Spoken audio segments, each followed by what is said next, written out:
Assalamualaikum warahmatullahi wabarakatuh. Perkenalkan, dengan saya Ilham Prakosa akan menjelaskan tentang perkembangan teknologi transportasi di Indonesia yang akan dijelaskan secara singkat padat dan jelas. Apa sih transportasi itu? Transportasi atau pengangkutan adalah perpindahan manusia atau barang dari suatu tempat ke tempat lainnya dengan menggunakan sebuah kendaraan yang digerakkan oleh manusia atau mesin. Transportasi tersebut terbagi dengan tiga jenis, yaitu darat, laut, dan udara. Fungsi transportasi pertama, memudahkan aktivitas manusia agar bergerak dengan leluasa. Kedua, supaya gampang mengatur rute kendaraan. Ketiga, menunjang pengembangan dan perkembangan suatu daerah. Keempat, menunjang perkembangan ekonomi di berbagai daerah terpencil di Indonesia. Terus, apa sih manfaat transportasi? Di sini ada dua bidang yang paling penting dan paling maju saat ini di Indonesia, yaitu di bidang ekonomi.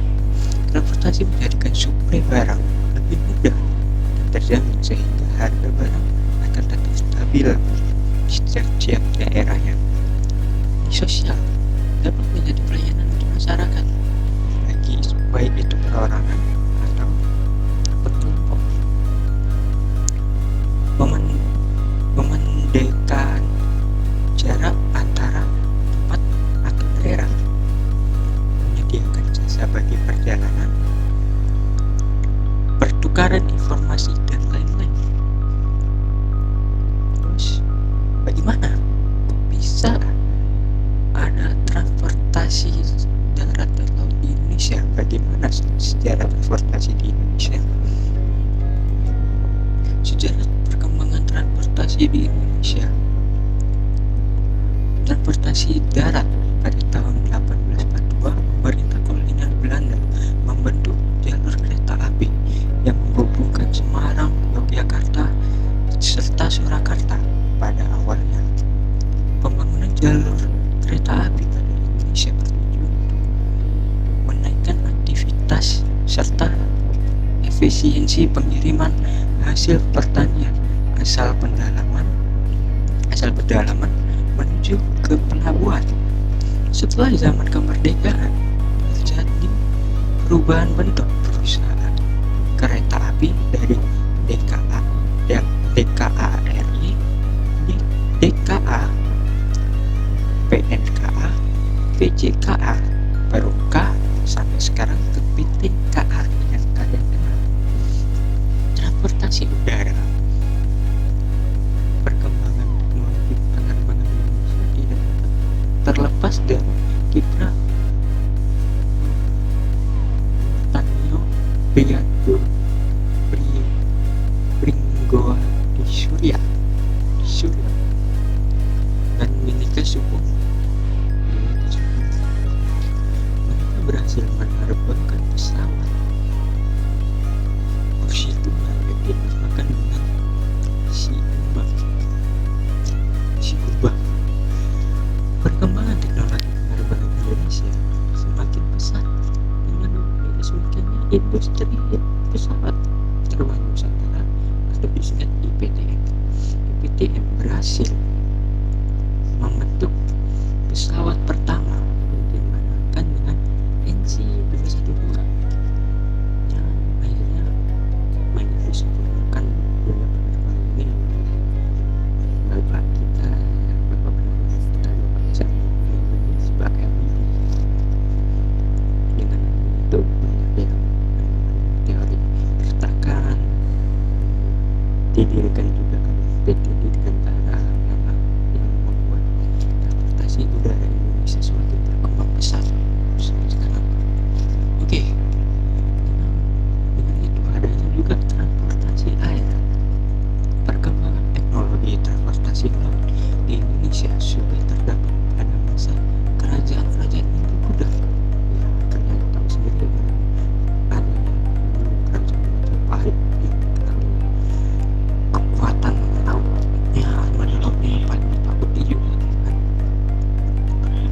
buku sisa Indonesia masa Hindu Buddha pada 2013 karya Mataram Kuno, karya Sumardono sekitar abad ke-8 Masehi. Kerajaan Mataram Kuno sudah memakai teknologi perahu bercandi sebagai sarana transportasi air, dan juga sarana transportasi air juga sebagai sarana prajurit raja untuk berperang. Apa sih setelah itu semua sejarah apa sih penyebab perkembangan transportasi di Indonesia? Pertama, budaya luar. Adanya pengaruh budaya luar seperti budaya daerah India dan budaya Indo-Cina perkembangan transportasi di Indonesia meningkat dengan cepat. Sebut saja adanya penemuan mesin uap pada masa revolusi industri di Eropa. Sejak penemuan mesin uap tersebut, pemerintah kolonial Belanda mulai mengenalkan transportasi massal ke masyarakat Indonesia seperti kapal uap dan kereta api. Yang kedua, adanya kondisi geografis di Indonesia. Dalam perkembangan teknologi transportasi yang dipengaruhi oleh kondisi geografis Indonesia, hal ini memberikan tantangan tersendiri karena masyarakat Indonesia harus menyesuaikan teknologi di bidang transportasi dengan syarat geografis agar teknologi tersebut menjadi tepat dan mudah. Selain itu, penyebabnya adalah supaya perekonomian dan sosial di suatu negara, terkhususnya di Indonesia, itu supaya stabil. Maka adanya perkembangan transportasi di Indonesia, itu semua akan sia-sia dan akan menghambat perkembangan Indonesia sendiri. Selanjutnya, perkembangan transportasi di Indonesia dimulai dengan perkembangan teknologi dan Indonesia dimulai dengan masuknya bus pertama kali pada tahun 1940, dilanjut dengan generasi kedua pada tahun 1960, dan begitu juga generasi ketiga pada tahun 1980, dan bus modern dimulai pada tahun 2000 sampai sekarang. Dan sekarang adanya inovasi terbaru yaitu bus listrik yang menjadi suatu ikon di G20 Indonesia kemarin di Bali.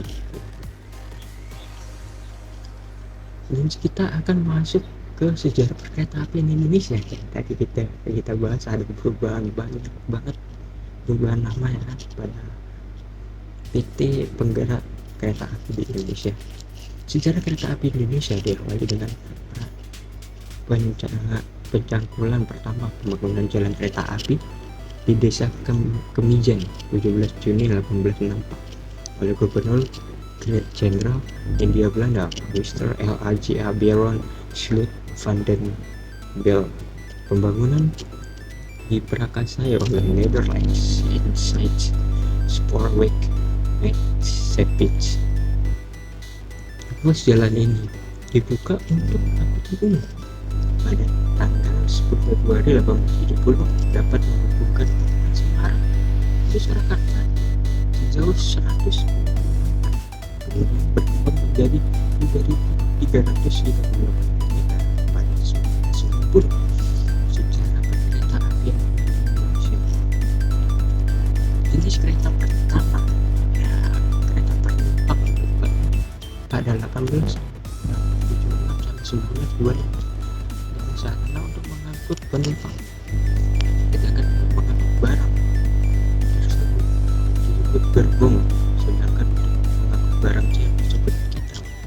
Tidak dulu kereta dibuat secara lokal dengan sasis dan rangka baja, sedangkan bodi dibuat dari kayu.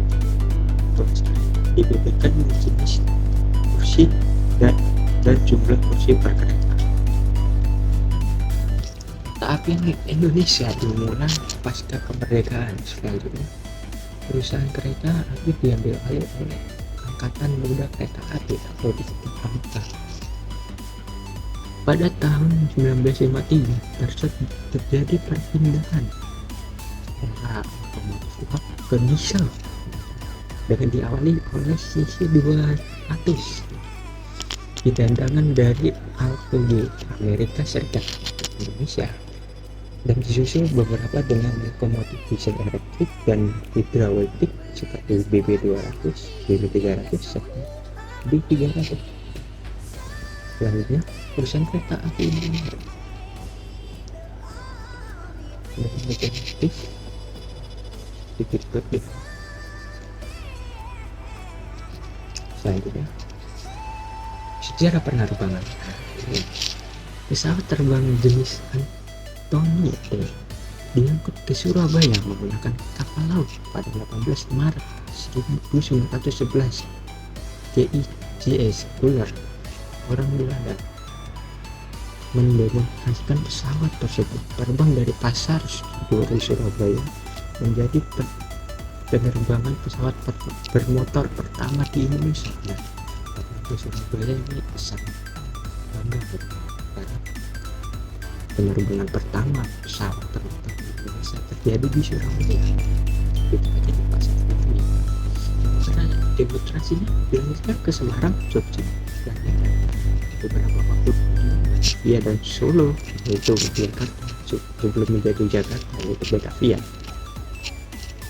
Ini ada yang prospek yang baik bagi penerbangan sipil maupun militer di Indonesia.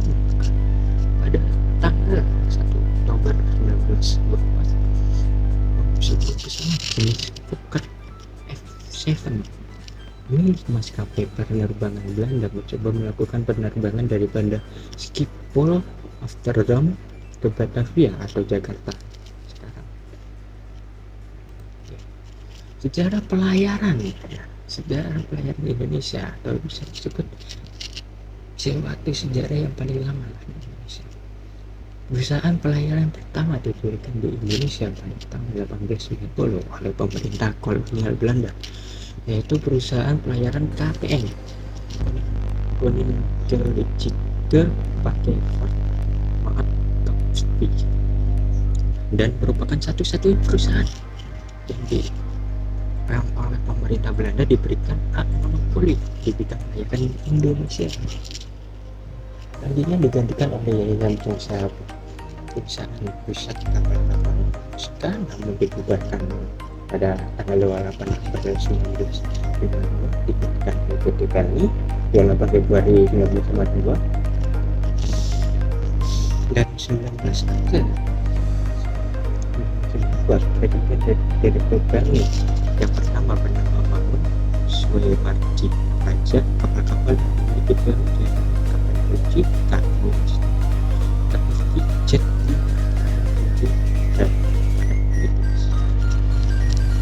dan sekian penjelasan sejarah pengembangan transportasi di Indonesia. Jelaskan detailnya dan bersama bisa jadi